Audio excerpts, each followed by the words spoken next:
peoples. Welcome back. It's time for another podcast. And this is also a sneak peek. It's very sneaky. Very sneaky. Just one room. The blue room, we call it. This is the poster boy of our establishment. This is the primo, epico, top of the line room. We got 3 nice machines, a big sit down one back there. All top of the line. Nicely spaced out. Beautiful. Best technology Illinois gaming can offer. Thank you, Excel. So, today's topic is going to be on success and getting out of your comfort zone. Which, I mean, straight off the bat, doing this, the biggest comfort zone for us for the longest time was being in front of a camera, because we did a YouTube channel about 6 years, 7, 8 years ago. Oh yeah. A long time ago. Cringy. Well, 1, it was cringy.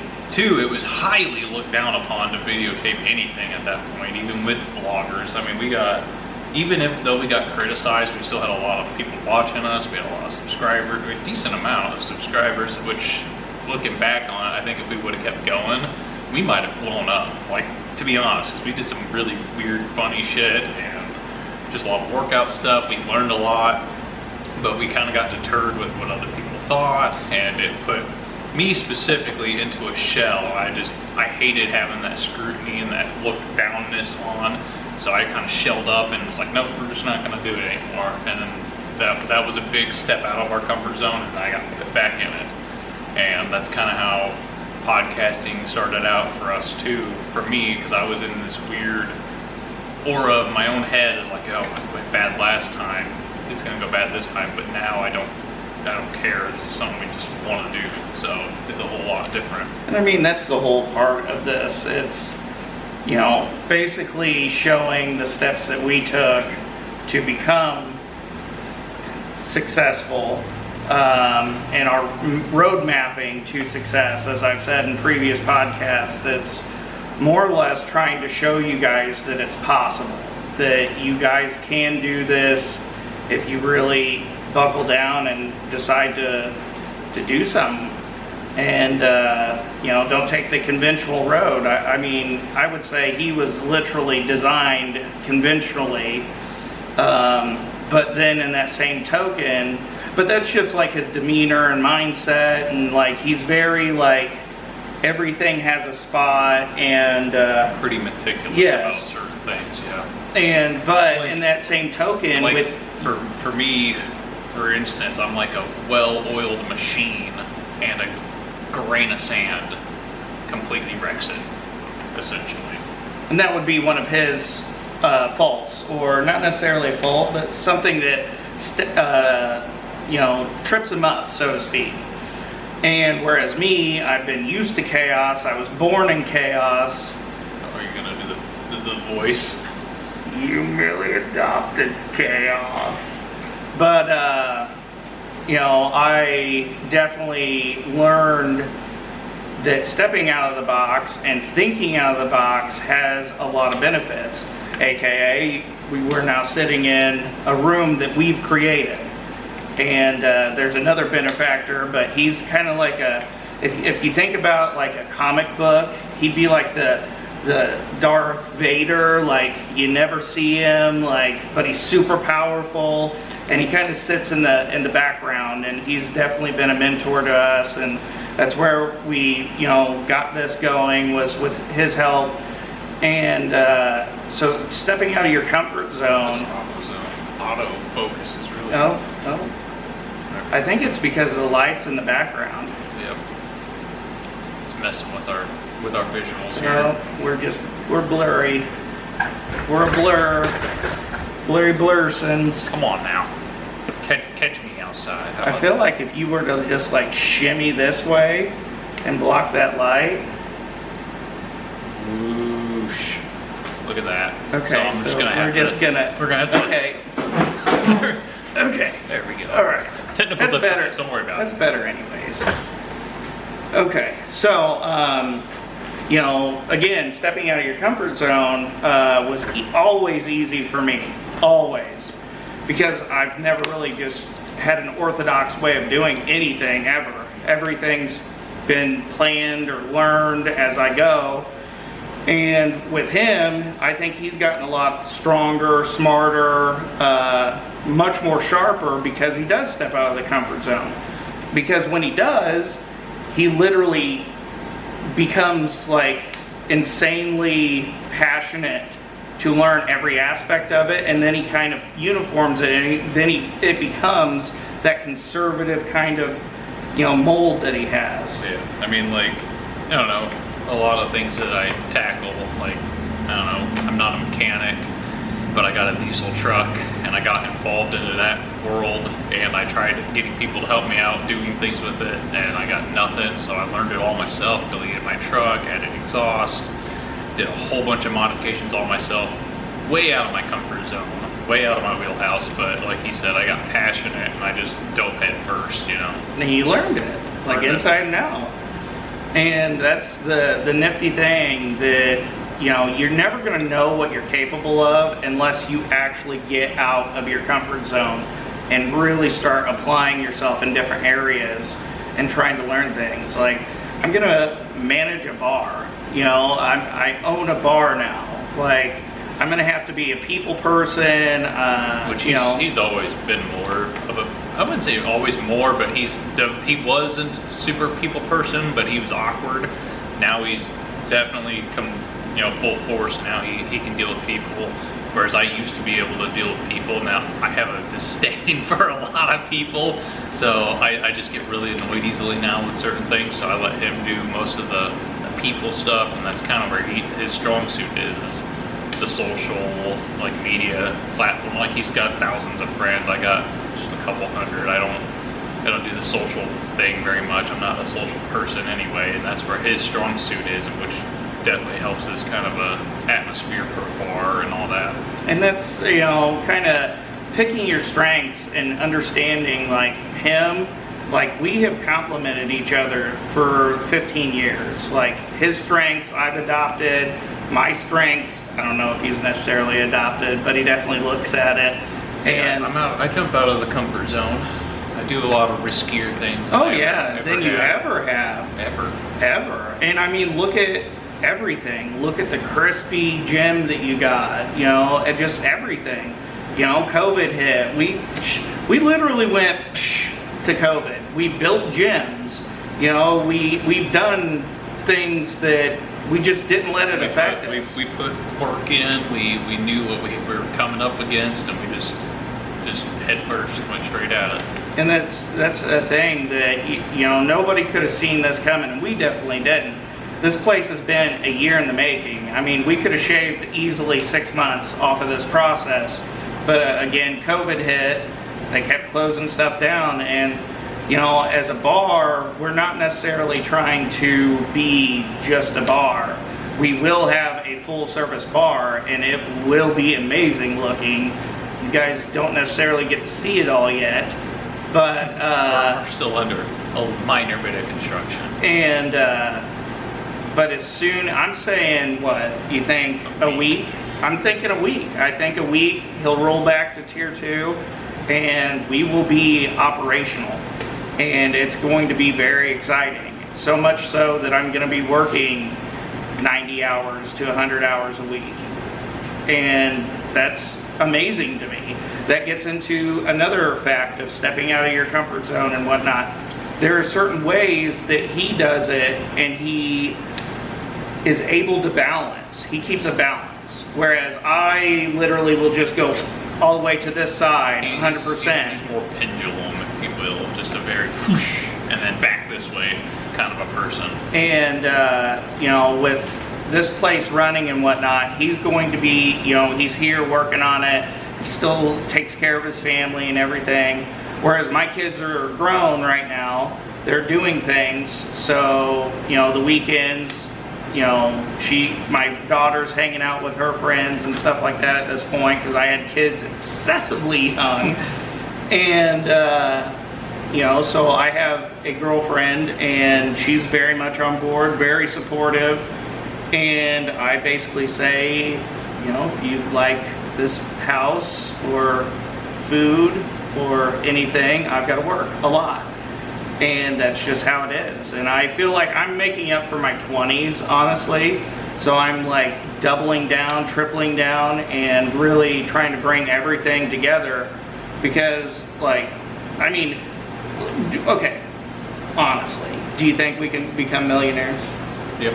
Yeah. Honestly, 100% with everything that we're learning. Well, if you would have asked me that, well, maybe over a year ago, anytime over a year ago, I would say no. I mean, is it gonna happen anytime soon? Maybe not.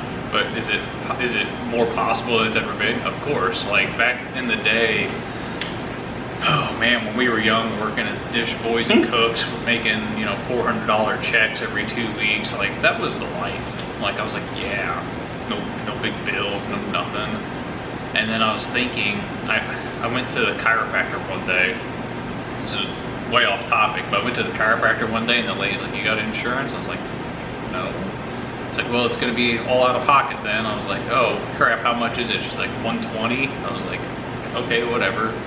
She's like, oh, most people have a hard time paying that. And I thought back, I was like, man, if I was still making that salary, that weekly, that 2 weekly $400, I could see where that would be a problem.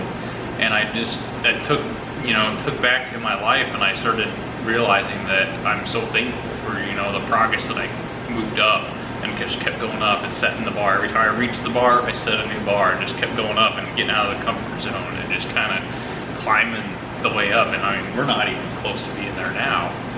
I mean, we still got a lot of room to go.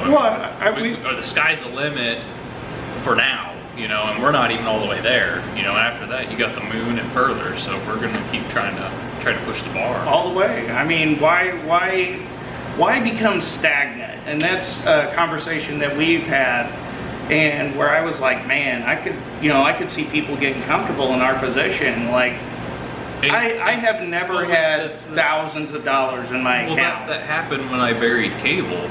Like, I did a mundane thing. I mean, I was still working for myself. I went out, buried cable, came home.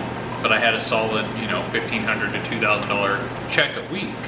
But that was my life. And I knew I was getting older. This was very taxing on my body, very draining in general. But I knew I was going to be steady. And then he came in and, kind of changed things up a little bit. And then we decided to go in business with each other and switch our focus into more of a huge gamble. Huge gamble for him. Yeah, I mean, he was making bank.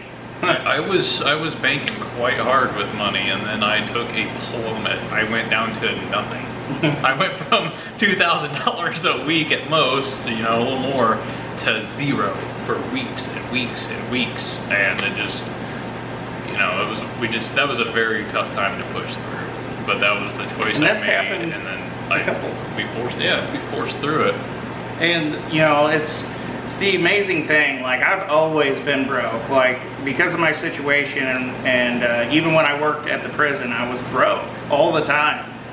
And number one, I didn't have money management skills, and two, I paid a lot of child support, which not a bad thing whatsoever. Not mad about it, not even close. I'm actually super happy that I pay it, and that they get what they want, and they have nice things, and that they have a good life. And but that was super difficult, for me to look at myself and know that I needed to step out of my comfort zone with not necessarily being unorganized with money, or I've stepped out of my comfort zone into a more very strict zone, very strict regiment, where everything's on point. And I've adopted a lot of his principles. I think what we could kind of go with is, like, I was a super strict guy and he was a super loosey kind of a guy. And crazy. We took parts of ourselves and swapped it. And I got a little more loose with my life and kind of brought in more chaos, but I was able to figure it out and kind of mold it into my own thing. And he was able to do the same on his end, where he would take my strictness and start applying it to his loosey-goosey ways and kind of build off of that. I mean, when you come in here, you're gonna see me, and I'm legit gonna be dressed to the nine all the time. But the bread and butter of where we make our money, I'm covered in mud 24/7. Like, there isn't a day that I'm not covered in mud. I'm in the holes, you know, digging. He's on the excavator. He just sits I there. still have to dig a little bit. But he sits on an excavator. a lot, okay? I sit on an excavator a lot, but I still get muddy as hell. But that's the thing. You can do both. You can have a bread-winning business and then explore into things that you would like to get into and just say, you know what, that would be really cool. What can we do with this? And what I can do with this, what we can do with this, is amazing. See, like the whole slot parlor bar thing, that's not even necessarily a passion for me, but it's a passion for him, and he kind of hyped me up to the idea. And for me, I look at it more of a business-like standpoint. Like, I'm not really losing a lot. I'm putting in time and I'm putting a little money in it, and I'm doing enough to have some investment in it, but I don't see it being a bad thing. Like, this thing could tank, but we're not going to be completely, you know, down the river, shit's creek, you know, fucked on it. But if it does well, then it only helps everybody. So I don't even think it'll even come close. And that's where, like, I trust more in this place because he's the one taking care of it. He's the one that's going to be the top dog to deal with all the issues and the people and the, you know, basically run it. So I know that his passion is going to benefit me in the end as well. And see, this is the way we could have slapped this together, and you know, we could have, you know, cut corners and stuff like that. But see, my vision is we cut some corners, but then we ate it, and then we're way forward. And that's, I don't see this as one location. In my mind, it's 20 locations. You know, it's 25 locations. It's in 5 years in a 10-year plan, which I have made. There's a lot of money in the bank. And that's if the world doesn't end or civil war breaks out or, you know, we get taxed to where it's a socialist economy. Yeah, I mean, either way, we're gambling because it's a slot parlor. Gambling There's anyway. a pun. But, I mean, we're gambling anyway. But I mean, you do that every day. Yeah, we do that with all investments. And we don't know we didn't know COVID was going to happen when we bought the Right. place. After, I think, a month after we bought it, that happened. And we're like, oh, this was stupid. But we're stuck with it. Let's see what happens. Sometimes you're gonna learn, you're gonna lose. You know, when you step out of your comfort zone, you can get your ass beat. You know, you can really get mentally drained by doing that and things not going necessarily right. But once you do that enough, for instance, we owned a martial arts studio. That was one of our first businesses. Well, yeah, we did it under some tutors of ours and teachers. I mean, it was them running it, but giving us the freedom and to run it the way we want. Basically, they were grooming us to take it over to where they could step out of it. And I had young children at home. I wasn't disciplined. I was chaotic.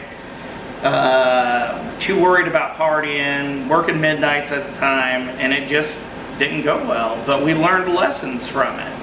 And that's the thing, that you can keep moving forward. You don't have to go, I'm not telling anybody to go like take out $100,000 and go throw it into something.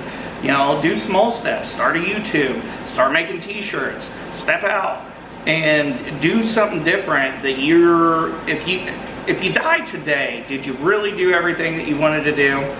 You know, did you really put everything you had into it, or did you say, well, things are all right. You know, I got food on the table, I got a little money in the bank.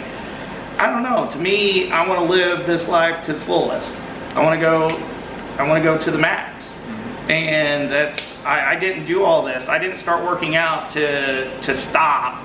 You know, it's a lifestyle for me. I didn't, you know, say let's do this and get comfortable with one location, which it may happen to where it's one location for a year or two. But in my mind, you know, 6 months comes evaluation time. We're going to evaluate the situation and see where we're at and see if we can get another one going to where we can just keep rolling the money over into itself, pay back the benefactor 100%. That's the thing. he's not making anything off this for probably quite some time. A while.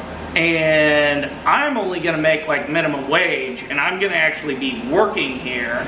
I will not make any more money from this place than any person that I hire. And that's a fact. And it will be like that until my investor is paid off, our investor, and also business partner is completely paid off.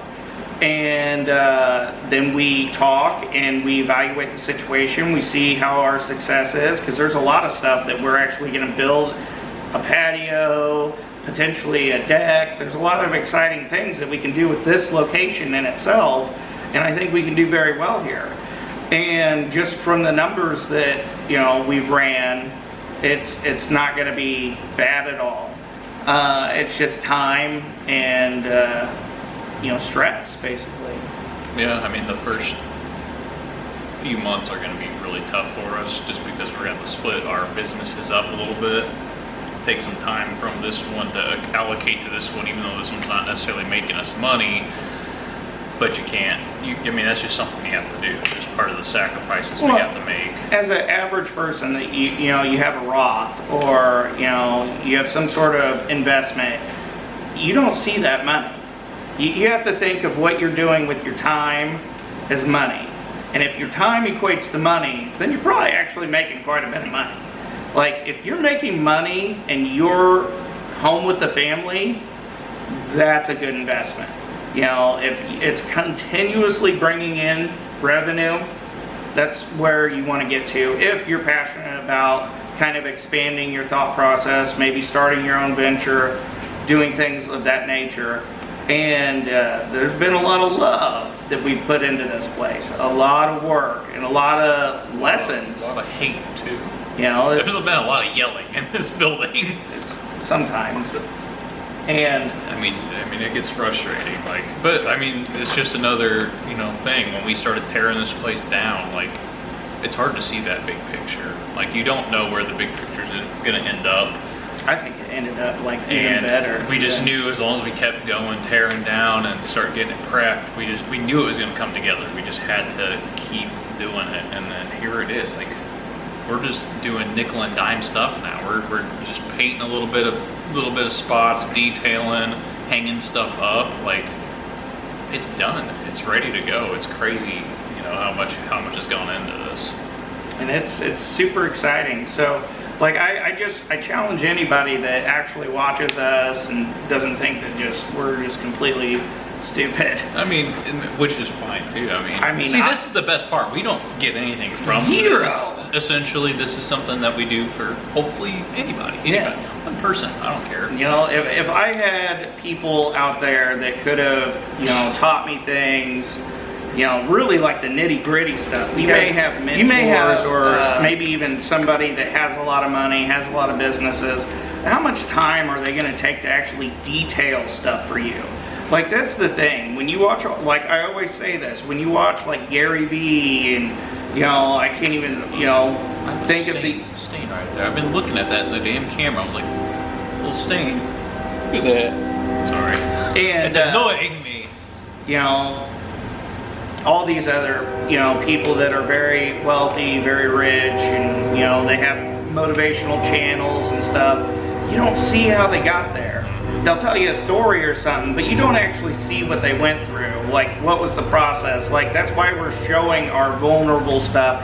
We can pretend that nothing ever bad happens and we're just successful. And we're still not even successful either. Just in general, to my average person, I always equate everything to working at the prison.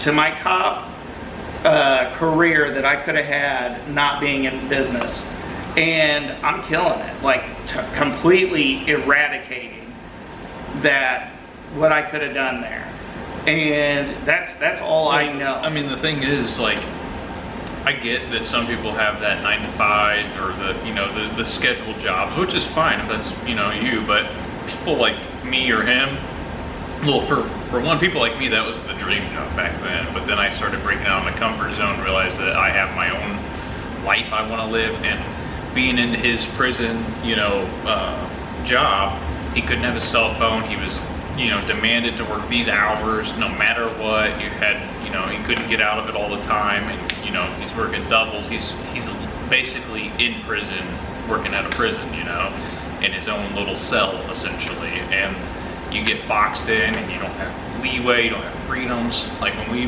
started working on our own, it just kind of opened up a whole new world for us and what we can accomplish. Like, but you definitely have to be like 10 times more disciplined. You have to be disciplined as hell.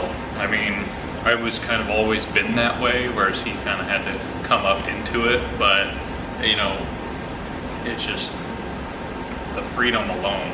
It just makes it worthwhile. Even if you're making less money or whatever, you're just happier. You're home more. You get your schedule a little more. And when you do it, you probably will. I mean, that's the fact of it. You got to build these things up. Like the more time you put in, it's like baking a cake. It's like doing anything. If you put half-ass amount of time into it or energy, it's going to be half-ass. Like, here's a fun little tidbit. So our business last year did almost $350,000 in just gross income, which is better. Oh, maybe it's almost 400. Yeah, I thought it was. It was like 390. Yeah. So we did about 50,000 better than last year. I mean, we just keep getting better and more efficient. And it breaks down to what we paid the guys and what our salaries were, which were, I think we only did like a 60,000 salary, so we're not making a shitload of money. But here's the fun thing: out of that 60,000, how many hours did we work a week? We probably averaged 24 to 30 hours a week. Guaranteed. And that's from, start to finish at the end of the year. We didn't work 40 hours every week. We didn't work I don't think we did any more than 40 hours once all last year. Yeah. And that's another thing. Like, we were so efficient and good at our trade, time is money. So we spent our time getting our craft ready and doing everything we could, and then we were making more money because we were doing it efficiently and faster and able to be, home doing other things or being here. We can allocate time to a whole bunch of other things other than just work all the time. And it's not that we wouldn't work a lot more either if the opportunity is there. We kind of just smashed what opportunity was in front of us. And that's why this next year, especially with our underground business, I think it's going to be a whole different ball game. It's always like in our industry, it's always better to have too much work than not enough. Yeah. We can only do so much, but if you're not given that much to even do, then you're gonna starve and you're gonna fall off. So we want as much as we can, and just whatever we don't finish that week, we kind of lump it to the next one, and it just kind of overlaps. Well, I mean, human beings have an innate ability to adapt. And so if you have enough pressure in front of you, you're going to adapt to that pressure, and then it's going to become the norm. And it's kind of like the minors and majors thing. When you only start dealing in majors, all the small stuff really doesn't matter anymore.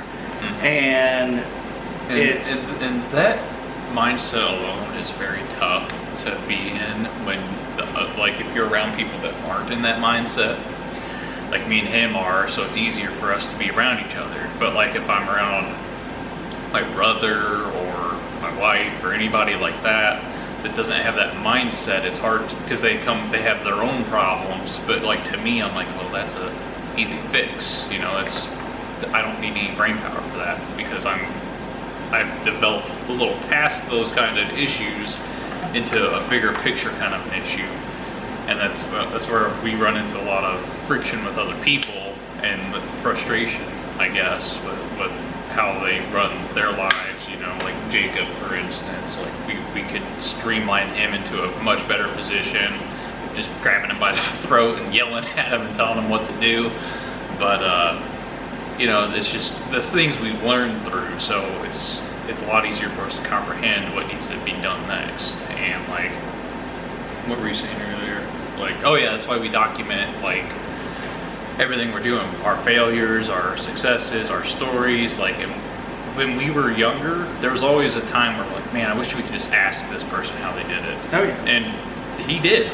He would go up to random people in gyms. He would go up to people on the street. If I thought he'd go up to anybody, anything that, because knowledge is power, you know? And like, no one comes up and asks us how we do things, I mean, which is whatever. I mean, it's a weird thing to do, but we're opening the doors to it. Like, we will gladly tell anybody, you know, what we think, if our opinion even matters to you, you know, what we think, what we would do, you know, what we would do in your position, how we overcame this or overcame that, like workouts, business, money management, anything. Free knowledge just comes from us, you know, and our experiences. And that's the thing. We're not going to sell a program. We're not going to. This is just to make the world a little bit of a better place than what we left it. Because if we're going to go through all this pain, all this, you know, strife and difficult times and stuff, why not make it a little easier for somebody else that may want to do this and learn something, learn from our mistakes.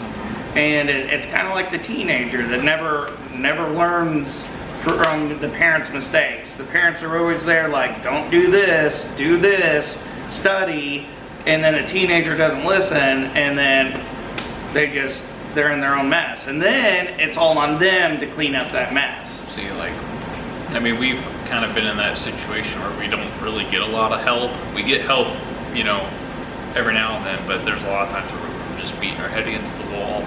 What are we gonna do? And then we just kind of brainstormed and figured it out for ourselves and just moved forward. I mean, I'd say every week I flash back to the very first, I wish you had it with you, our very first business plan for our drilling company. I went through and like filled this thing out, went through numbers, went through graphs, I had fucking charts, pie charts, all of it. And we went in with such confidence. Oh yeah. And we were like, we're gonna get this done. Oh yeah. And we slid over our paper. And basically it got crumpled up. He went like this. I went, no thank you. Yep. I mean, which is fine. And then we were told no. We were told, like, I think in other cases, we were told no. We said no, this will not happen for you guys. And then it fucking happened because we didn't give up. I mean, we said screw it, we're making it goddamn happen.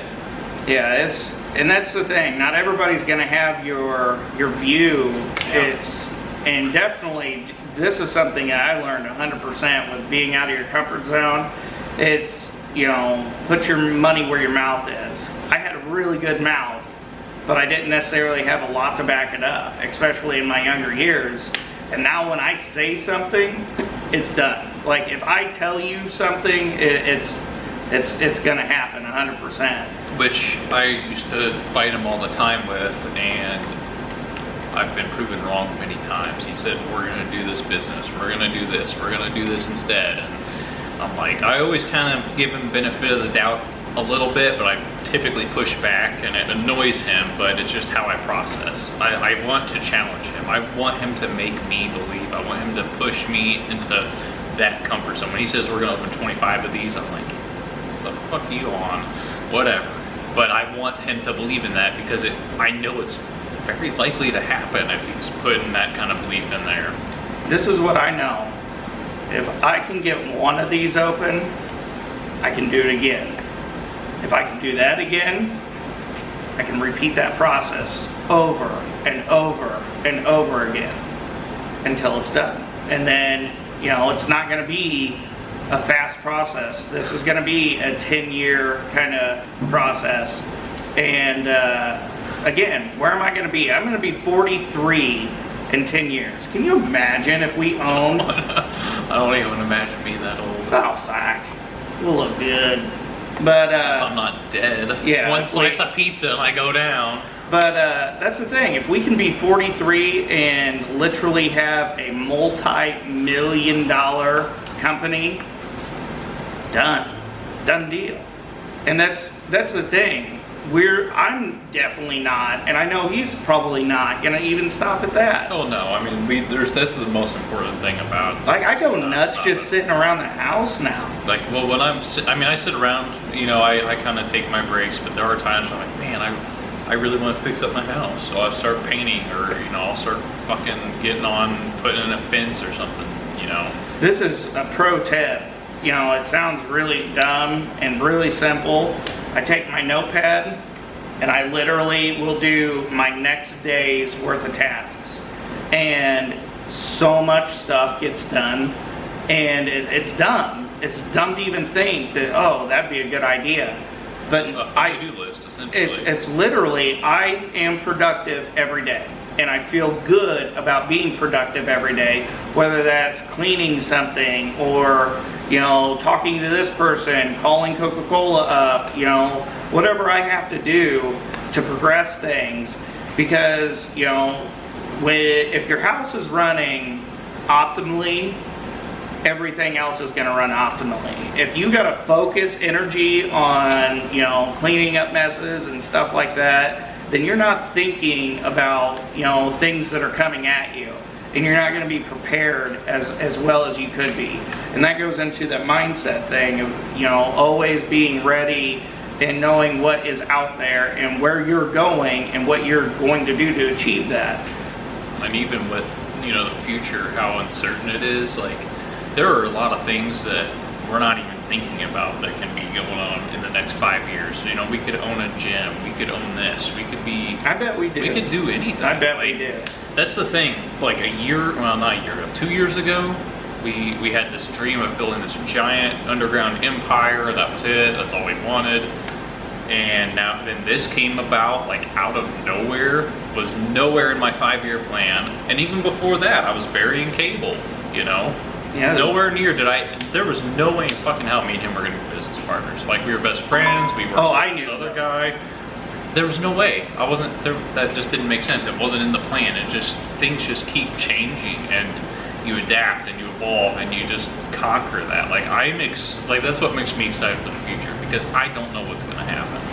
Dude, it's been a crazy 3 years. I don't want to go through game with an invincibility cheat code, because you get bored with it. You wanna experience some pushback and some excitement, and like this having this up and going is exciting.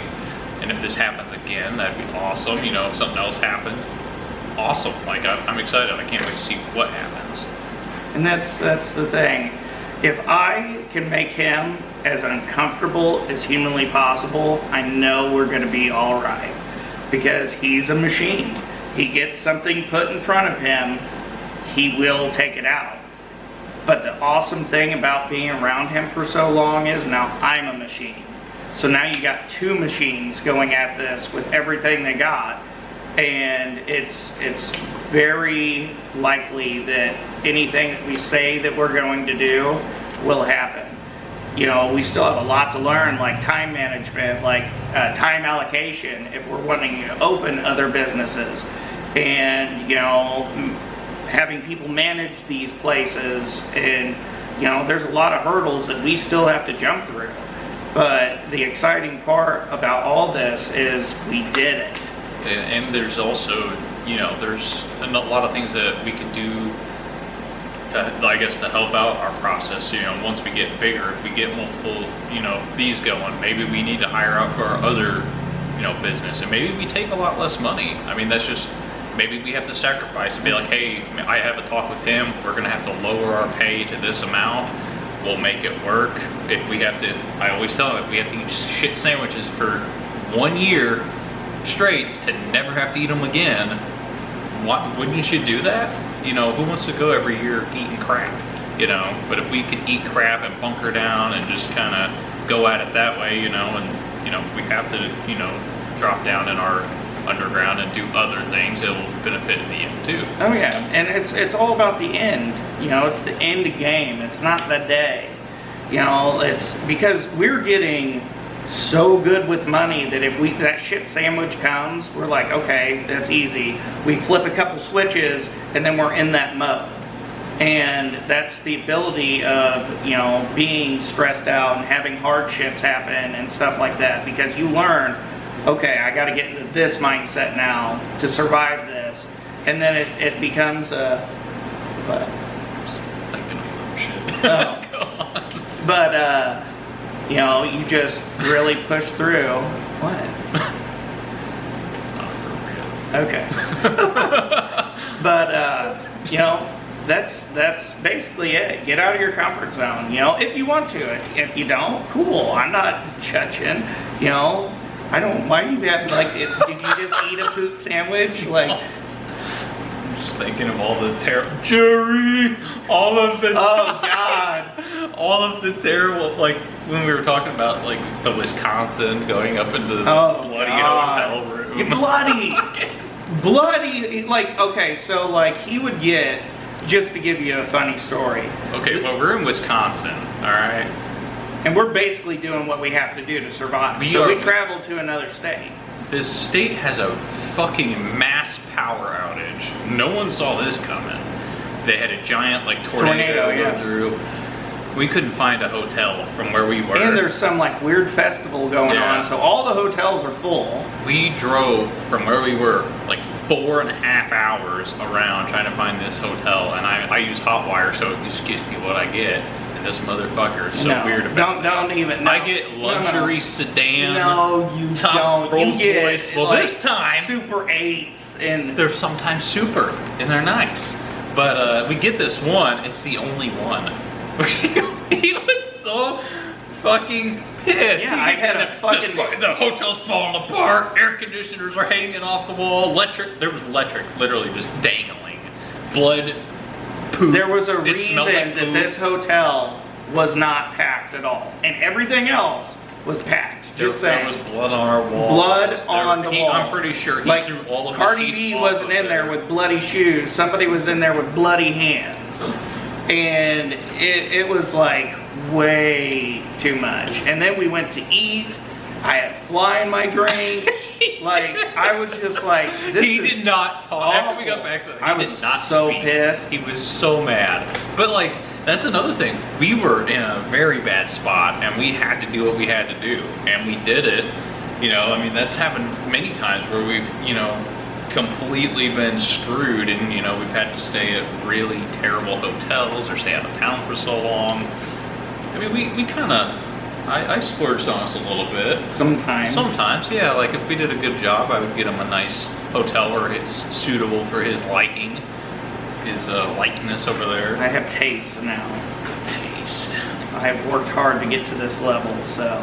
And then we have some hotels where we wake up at 5 in the morning, people slamming on walls, yelling, Jerry! Jerry! I literally screaming down the wall. I think I was hungover that day too. Did we drink that day? I think we drank that day. Well, anyway, I went up to the door and I just fucking beat on it, Jerry! Just screaming at him.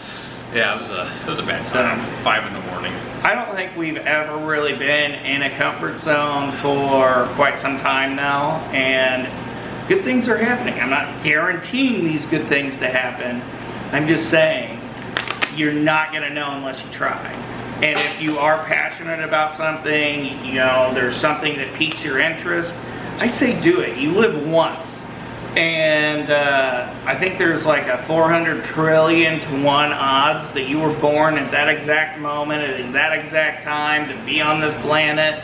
And why not do something with it? Like me, I'm not necessarily a believer, but I also, in turn, believe in a bigger picture. Like, I think what I do has some kind of purpose. Like, when I tried ending my life, like, I didn't see those big pictures, and he, you know, brought me back from that, and now the world has opened up in my vision. I see things past myself, and I can see past, you know, the family and all the tribulations and terrible things that are going to happen. I just see past it. I see things are going to be fine, and I know it in my soul that things are going to be fine. They're going to work out. We're going to make it as long as we keep going. So that would be my challenge. Step out of your comfort zone. Do something with your day. Maybe that's your house. Maybe that's, you know, if you're happy with your job and everything, we're not saying you got to do this. I'm just saying I want more for life. I would like you guys to have the most in your life. And if I can help in any way, you know, for you guys to achieve that, great. So go out, do something awesome. And do something that you can be proud of too. Like, if you never painted anything before, for. Just fucking do it. Just give it a whirl. Do a little research, and just if it looks like crap, do it over. You know. You know, drop Learn $800 on a Cricut. There you go. Where's our shirts at? Still waiting on my t-shirt. It says whatever on it. Legacy. So, but always remember this. Give it a